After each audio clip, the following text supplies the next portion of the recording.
सातारा जिल्ह्यातील जिल्हा परिषद निवडणुकीदरम्यान निर्माण झालेल्या परिस्थितीवर भाष्य करताना सोलापूरचे पालकमंत्री जयकुमार गोरे यांनी गंभीर आरोप केले। निवडणूक प्रक्रियेदरम्यान लोकप्रतिनिधींनी हस्तक्षेप करू नये ही इलेक्शन कमिशन ऑफ इंडियाची भूमिका असताना साताऱ्यात 2 मंत्र्यांची उपस्थिती आढळल्याने कायदा सुव्यवस्थेचा प्रश्न निर्माण झाल्याचा आरोप गोरे यांनी केला। या प्रकारामुळे निवडणुकीच्या पारदर्शकतेवर प्रश्नचिन्ह उपस्थित झाल्याचेही त्यांनी नमूद केले। याशिवाय अपहरणाच्या प्रयत्नातील आरोपींना संरक्षण देण्याचा प्रयत्न झाल्याचेही त्यांनी सूचित केले। पोलिसांनी परिस्थिती नियंत्रणात ठेवण्याचा प्रयत्न केला असला तरी लोकप्रतिनिधींनीही कायद्याचे पालन करणे गरजेचे असल्याचे त्यांनी ठामपणे सांगितले। आपण कायद्याचा आदर केला तरच तो टिकतो असे सांगत त्यांनी सर्वांनी जबाबदारीने वागण्याचे आवाहन केले। सातारा जिल्ह्याची जिल्हा परिषद निवडणूक आपण पाहिली। त्या निवडणुकीमध्ये काही गोष्टी घडल्या याचा अख्ख्या महाराष्ट्र आपल्या या निमित्तानं पाहतोय। परंतु सातारा जिल्हा परिषदेच्या निवडणुकीच्या अनुषंगाने आम्ही सातत्याने सांगत आलो की भारतीय जनता पक्ष हा सगळ्यात मोठा पक्ष आहे।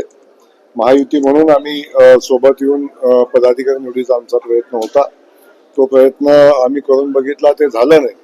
पहिल्या दिवसापासून आहे की आमचा मोठा पक्ष आहे, तेव्हा भारतीय जनता पक्षाचा अध्यक्ष झाला पाहिजे आमची भूमिका होती। भारतीय जनता पक्षाचा अध्यक्ष आता झालेला आहे। काही समविचारी जिल्हा परिषद सदस्यांनी आम्हाला पाठिंबा दिला आणि आता भारतीय जनता पक्षाकडे पूर्ण बहुमत 33 सदस्यांचं बहुमत आहे। काही घडामोडी झाल्या, त्यामध्ये ज्या पद्धतीनं या निवडणुका होणं त्या अपेक्षित होतं त्या निवडणुका झाल्या नाही। आपण बघितलं की कुठली निवडणूक असेल तर निवडणूक त्या ठिकाणी होत असताना त्याच्यामध्ये लोकप्रतिनिधींचा हस्तक्षेप नाही झाला पाहिजे ही सातत्यानं भूमिका निवडणूक आयोग घेत असतं। त्या अनुषंगाने सातारमध्ये तसं घडलं नाही।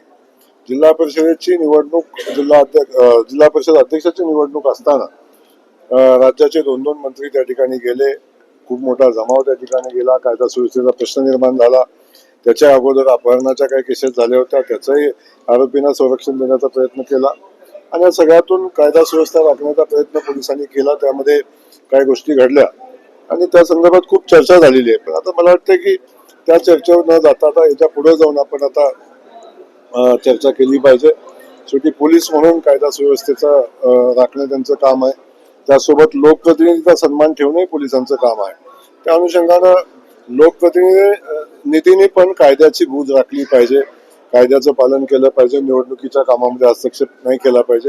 या सगळ्या गोष्टी महत्त्वाच्या राहतात। त्यामुळे शेवटी गिव्ह अँड टेक पॉलिसी असते, आपण रिस्पेक्ट दिला तर रिस्पेक्ट मिळतो। त्या अनुषंगाने आपण कायदा पाळला तर कायदा मोडायची वेळ येत नाही।